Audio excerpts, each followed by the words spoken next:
नमस्कार, स्वागत है आपका। मैं हूं आपके साथ सपना दीपक मदेशिया। बुलेटिन का आगाज करेंगे।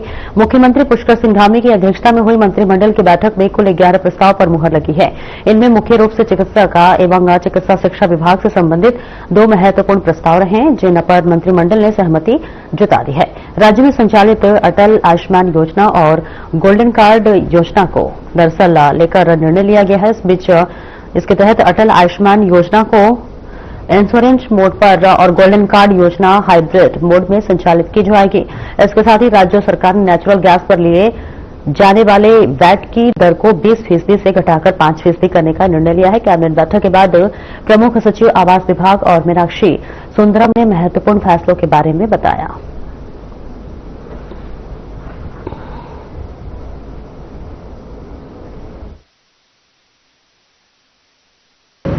पहला एजेंडा था वित्त विभाग का। इसमें नेचुरल गैस पर वैट की दर 20% था, उसको घटाकर 5% करने का निर्णय लिया गया है।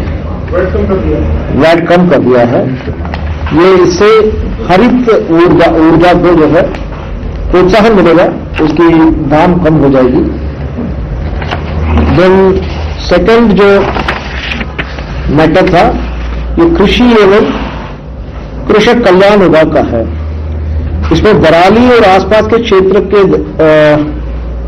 में जो जहां पर डिजास्टर हुई थी, उसमें रॉयल डिलीशियस सेब का 51 रुपये प्रति किलोग्राम और रेड डिलीशियस सेब और अन्य सेब का 45 रुपये प्रति किलोग्राम के दर पर उद्यान और खाद्य प्रसंस्करण विभाग द्वारा उपार्जन किया जाएगा और इसकी धनराशि घोषणा मद में स्वीकृत की जाएगी। इसकी क्रियान्वयन के लिए आज माननीय मुख्यमंत्री की घोषणा थी कि सेब का जो है हम लोग प्रोक्यूर करेंगे, क्योंकि वहां पर डिजास्टर हुआ है और उसकी प्राइस भी फिक्स की गई थी। मुख्यमंत्री पुष्कर सिंह धामी ने चमोली जिले के विकासखंड पोखरे तहत विद्यालय परिसर में भालू के हमले में घायल छात्र आरोप से फोन पर बात कर हालचाल जाना। सीएम ने साहसी छात्रा दिव्या व दीपिका की बहादुरी को भी सराहा। सीएम धामी ने कहा कि राज्य सरकार इस कठिन घड़ी में पीड़ित परिवार के साथ पूरी मजबूती के साथ खड़ी है और उपचार व सुरक्षा के हर स्तर पर किसी भी प्रकार की कमी नहीं आने दी जाएगी। मुख्यमंत्री ने घटना के दौरान अदम्य साहस, सूझबूझ व मानवीय संवेदनशीलता का परिचय देते हुए भालू से बच्चों की जान बचाने वाली साहसी छात्रा दिव्या और दीपिका से बातचीत की।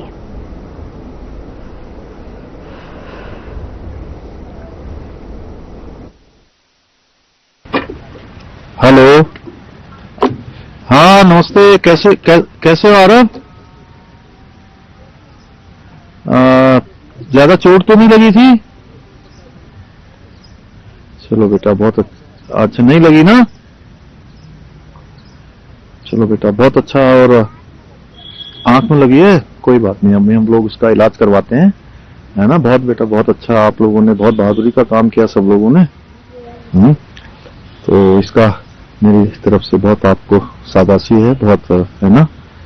और हाँ, हम लोग यहाँ से देख रहे हैं, बातचीत भी करी है हमने, सब रिपोर्ट भी मांगी है। तो बेटा चलो, अपना ध्यान रखना। मम्मी पापा है पास में? अच्छा, मम्मी है। चलो बात करवाओ, नानी से करवा दो। हाँ प्रणाम, आप ठीक हैं? नहीं, वो हम लोग कर रहे हैं। मैंने माननीय केंद्रीय मंत्री जी से भी अनुरोध किया है, जो भारत सरकार के इसमें वन विभाग के नियम है, हमने कहा भी किसी में। हाँ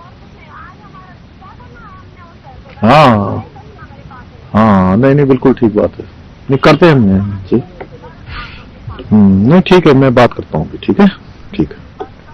हाँ, अपना ध्यान रखना। बहुत अच्छा बेटा, फिर मैं कभी मिलता हूँ, है ना? और अपने घर में अपने मम्मी पापा को भी, सबको मेरी तरफ से, उनको भी मेरी नमस्ते बोलना, ठीक है? हाँ बेटा ठीक है। चलो, घबराना नहीं है। अच्छे से दवाई कर ली ना जो चोट लगी थी? अच्छा ठीक है बेटा, ठीक है, ठीक है बेटा, ठीक है। नमस्ते, प्रणाम। और आगे बढ़ेंगे। पौड़ी में आयोजित सांसद खेल महोत्सव के समापन पर अव्यवस्थाओं को लेकर प्रतिभागी खिलाड़ियों ने नाराजगी जताई। खिलाड़ियों का कहना है कि आयोजन सराहनीय है, लेकिन मैदान में सुविधाओं की कमी के कारण कई खिलाड़ी चोटिल हुए। विपक्ष ने भी खेल मैदान की स्थिति पर सवाल उठाए हैं। आयोजकों और खेल अधिकारियों ने पहला आयोजन बताते हुए भविष्य में बेहतर व्यवस्थाओं का भरोसा दिलाया है। उनके द्वारा जो सांसद खेल महोत्सव 2025 करवाया जा रहा है, उसका आज पौड़ी जिले का शुभारंभ हो चुका है। यहाँ पर जो टीमें विधानसभा स्तर पर जीतते आई हैं, आज जिला स्तरीय जो उनके मैच हैं वो यहाँ पर संपन्न हो रहे हैं। इसमें हमने पौड़ी जिले की जो 6 विधानसभाएं हैं, उसमें पौड़ी है, चवटा खाल है, अपना यमकेश्वर है, लंचडान है, चवटा खाल है, कोटद्वार है। इसके अलावा इसमें एक विधानसभा जो नैनीताल जिले की है, रामनगर, उसको भी हम लोगों ने शामिल किया। और इसमें आज जो गेम होने हैं, उसमें वॉलीबॉल होना है, बैडमिंटन होना है, टेबल टेनिस होना है और खो खो होना है। तो ऐसे इन चारों खेलों के इन 7 विधानसभाओं से लगभग 850 बच्चे आज इस मैदान में यहाँ पर हैं। तो बहुत ही अच्छे कार्यक्रम यहाँ पे हो रहे हैं। बहुत ही अच्छे बच्चे खेलों का प्रतिभाग कर रहे हैं और जिस प्रकार से बच्चे खेलों में अपना उत्साह दिखा रहे हैं, निश्चित मैं कह सकता हूँ आने वाले समय में यही बच्चे हमारे उत्तराखंड के लिए और हमारे देश के लिए खेलेंगे। यार अभी जो पहली बार इस प्रतियोगिता का आयोजन किया गया है, अगली बार से इस बात को ध्यान में रखा जाएगा कि जो कबड्डी के बच्चे हैं उनके लिए मैट का जो व्यवस्था है वो प्रॉपरली की जाए उनके लिए। 5 ओलंपिक खेल और तथा 3 ट्रेडिशनल खेल हमारे संगीत किए गए थे, जिसमें एथलेटिक्स, कबड्डी, खो खो, पिट्ठू, वॉलीबॉल, टेबल टेनिस, फुटबॉल और बैडमिंटन, इन खेलों का आयोजन यहाँ पे किया गया था।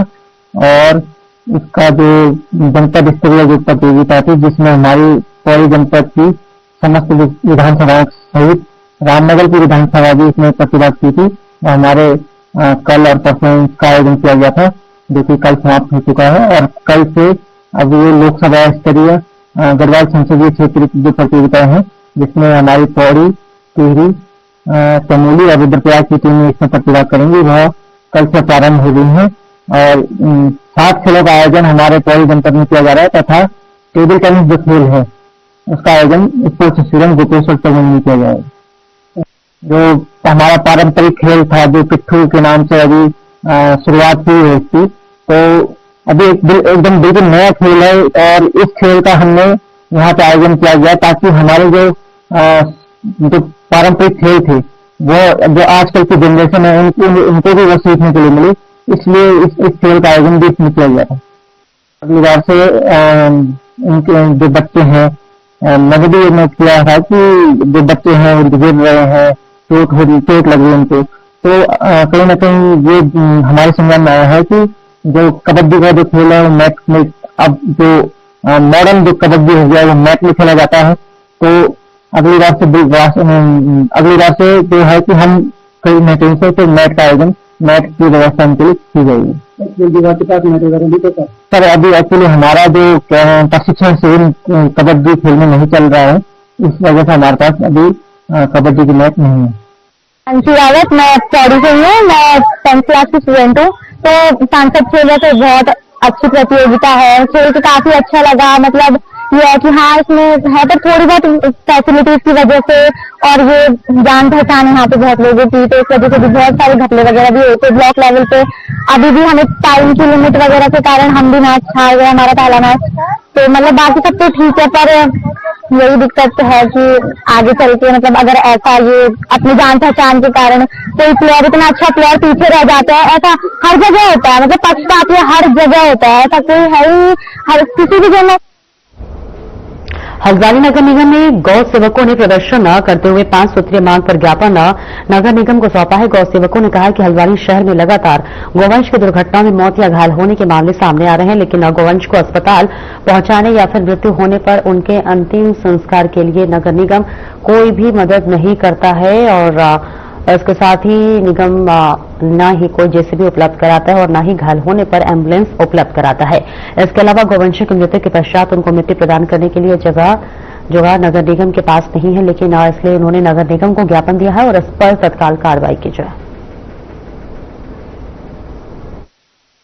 सारा गौवंशों को उपचार प्रदान कराने का कार्य करते हैं और अधिक गंभीर आवश्यकता होने पर गौवंशों को, गौमाताओं को गौशाला भेजने का कार्य करते हैं। अभी हमें जो है 5-6 प्रमुख मांगों को लेकर हम नगर निगम में आए हैं। एक तो रात्रि में गौवंश कभी दुर्घटना से क्षतिग्रस्त हो जाता है या उसकी मृत्यु हो जाती है, तो ना रात्रि में हमें एम्बुलेंस मिल पाती है, ना जो है रात्रि में जेसीबी नगर निगम की मिल पाती है। 5-6 प्रमुख मांगों को लेकर आज गौरक्षक हम नगर निगम महापौर के पास आए हैं और हमारी आशा है कि इन सारे विषयों पर नगर निगम हल्द्वानी तत्काल प्रभाव से अच्छी। और मुख्यमंत्री पुष्कर सिंह धामी ने रानीखेत स्थित कुमाऊं रेजिमेंट केंद्र पहुंचे, जहां उन्होंने अमर शहीदों को पुष्प चक्र अर्पित कर श्रद्धांजलि दी। इस दौरान मुख्यमंत्री ने सैनिकों और अग्निवीरों से बातचीत कर उनका हौसला बढ़ाया। उन्होंने कहा कि प्रधानमंत्री नरेंद्र मोदी के नेतृत्व में भारतीय सेना पहले से ज्यादा मजबूत और आत्मनिर्भर बनी है और देश के सीमाओं की पूरी सुरक्षा कर रही। मुख्यमंत्री ने बताया कि राज्य सरकार पूर्व सैनिकों, उनके परिवारों और शहीदों के आश्रितों के सम्मान और कल्याण के लिए लगातार काम कर रही है, ताकि उन्हें शिक्षा, स्वास्थ्य और आर्थिक सहायता मिल सके।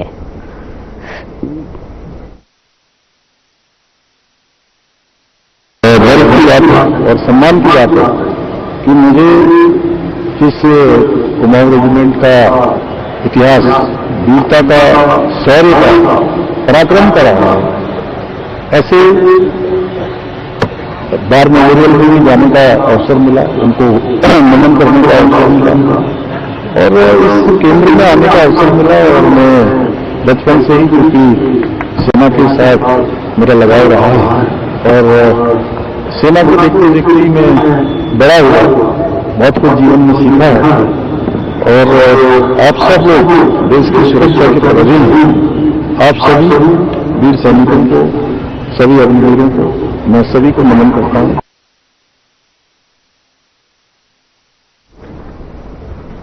हल्द्वानी में जिलाधिकारी ने अचानक छापेमारी कर व्यवस्थाओं का जायजा लिया। इस दौरान उन्होंने पैमाइश, गुल विवाद, भूमि सर्वे और अतिक्रमण चिन्हीकरण से जुड़े मामलों की प्रगति जानी। डीएम ने बताया कि 1/3 आवेदनों का निस्तारण हो चुका, जबकि शेष मामलों के जल्द निपटाने के निर्देश दिए गए।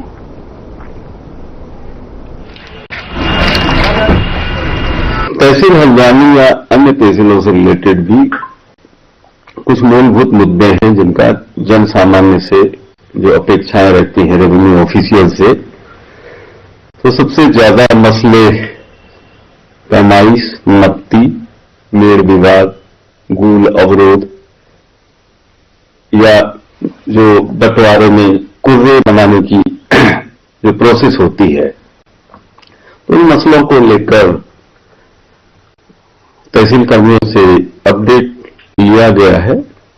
उसमें 1/3 उन्होंने कर लिया, 2/3 जो उनकी 50 से ऊपर की मेजरमेंट की मामले हैं, उनको समयबद्ध रूप से निस्तारित करने के लिए कहा है।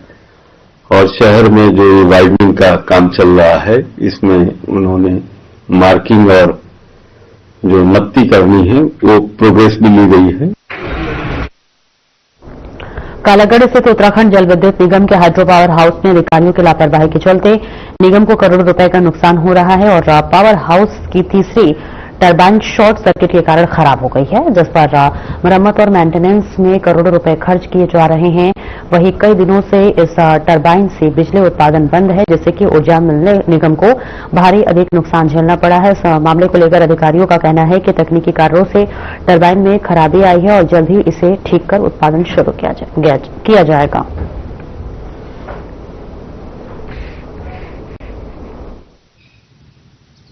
सिस्टम ओल्ड एंड ऑब्सोलीट होने की वजह से इक्विपमेंट में फेलियर हुआ है ना। तो हम लोग लगता है मतलब कि काम कर रहे हैं, 24/7 आवर्स काम कर रहे हैं।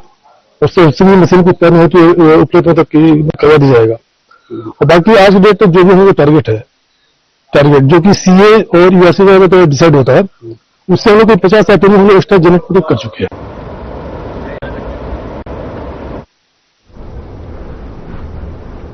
कोटद्वार में कांग्रेस पार्टी की आपसी गुटबाजी एक बार फिर चर्चा में आई है। यदि हालात नहीं सुधरे तो आने वाले विधानसभा चुनाव में कांग्रेस को इसका खामियाजा भुगतना पड़ सकता है। हालांकि कांग्रेस पार्टी गुटबाजी की खबरों से इनकार कर रही है, लेकिन पिछले 2 विधानसभा चुनाव में मिली करारी हार को अंदरूनी कलह का नतीजा माना जा रहा है।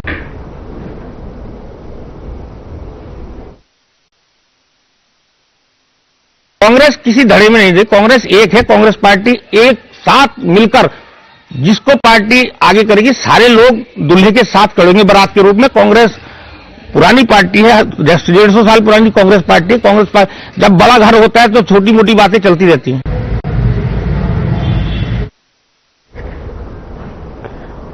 हरीश रावत ने अपने एआई जनरेटेड वीडियो को लेकर नेहरू कॉलोनी थाने में प्राथमिकी दर्ज कराई है और बीजेपी पर आरोप लगाया है कि उनकी छवि को खराब कर रहे हैं। इस पर बीजेपी प्रदेश महामंत्री का कहना है कि कांग्रेस हमेशा ही तुष्टीकरण की राजनीति करती आई है और उस वीडियो में भी यही दिखाया गया है।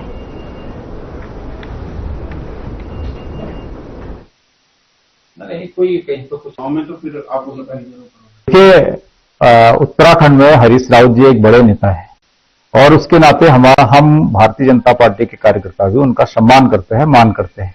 और पिछले दिनों से जब से कांग्रेस के प्रदेश अध्यक्ष की घोषणा हुई है तब से लेकर के आज तक हम देखते हैं कि हरीश रावत जी की लगातार कांग्रेस में उपेक्षा हो रही है और उस उपेक्षा के कारण से हरीश रावत जी अपने आप को व्यथित महसूस कर रहे हैं, जिन शब्दों का उपयोग आपने भी किया है।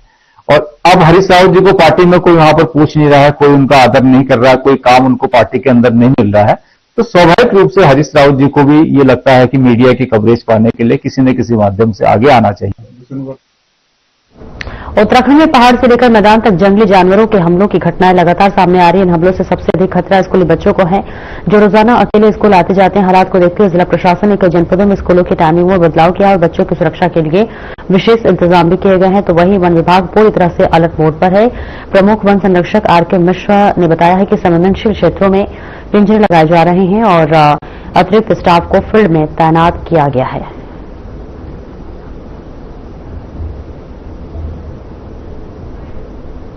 उसमें जैसे कि मैंने कहा कि वो गांव के आसपास आ रहे तो डेफिनेटली स्कूल भी उसी गांव के अंदर में आता है। अभी एक कुछ डिस्ट्रिक्ट्स में जैसे पौड़ी में ही एक नया पहल किया गया है कि एजुकेशन डिपार्टमेंट के साथ रिक्वेस्ट किया जाए कि स्कूल का टाइमिंग में स्लाइटली चेंज किया जाए, क्योंकि सुबह और शाम को जानवर का गतिविधि बढ़ जाता है। तो उस टाइम में हमने टाइम को थोड़ा सा ऊपर नीचे कर दिया तो हो जाएगा। और इसके साथ जहां पर अति संवेदनशील एरिया है वहां पर डीओ को कहा गया है कि हमारे पास जो मैन पावर है। उत्तराखंड के सीमांत जनपद उत्तरकाशी की पुरोला विधानसभा सीट से बीजेपी विधायक दुर्गेश्वर लाल और उनकी पत्नी के खातों में मनरेगा की मजदूरी राशि पहुंचने का मामला तूल पकड़ता जा रहा है। ये प्रकरण अब पूरे प्रदेश में चर्चा का विषय बन गया है। सवाल ये उठ रहे हैं कि विधायक पद पर रहते हुए मनरेगा की राशि उनके खातों में कैसे पहुंची। मामले को लेकर विधायक दुर्गेश्वर लाल ने जिलाधिकारी उत्तरकाशी को शिकायती पत्र सौंपते हुए अपनी सफाई दी है।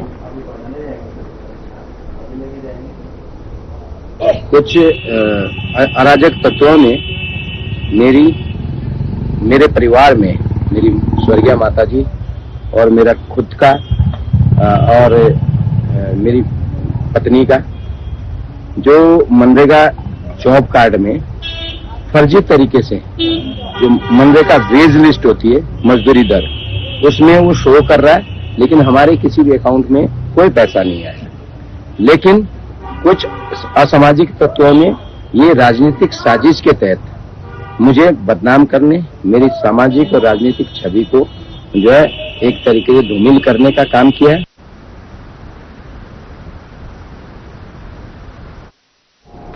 बीजेपी द्वारा पूर्व मुख्यमंत्री हरीश रावत को लेकर सोशल मीडिया पर पोस्ट किए गए एआई वीडियो पर पूर्व मुख्यमंत्री हरीश रावत ने देहरादून के थाना नेहरू कॉलोनी में शिकायत दर्ज कराई। तो वहीं इससे पहले पूर्व मुख्यमंत्री हरीश रावत ने नेहरू कॉलोनी के मंदिर में जाकर मत्था टेका और जहां नेहरू कॉलोनी में शिकायत दर्ज कराई गई, जिसके बाद पूर्व मुख्यमंत्री हरीश रावत ने कहा कि बीजेपी 2017 और 2022 विधानसभा चुनाव में उनको लेकर कई बार झूठ बोल चुकी है और प्रोपेगेंडा फैला चुकी है।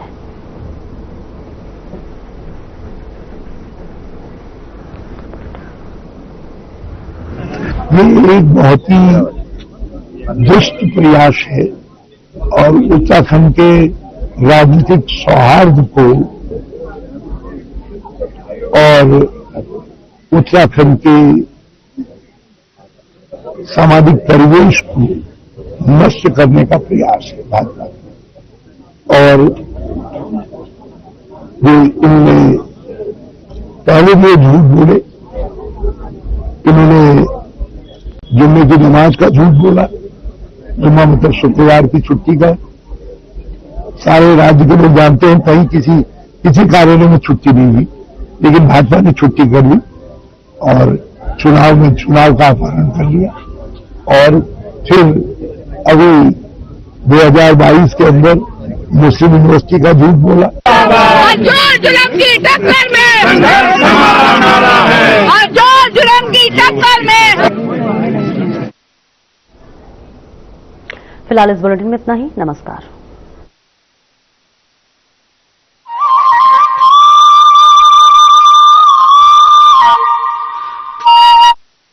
कुछ लोग खाते पीते तो बहुत बढ़िया हैं, पर फिर भी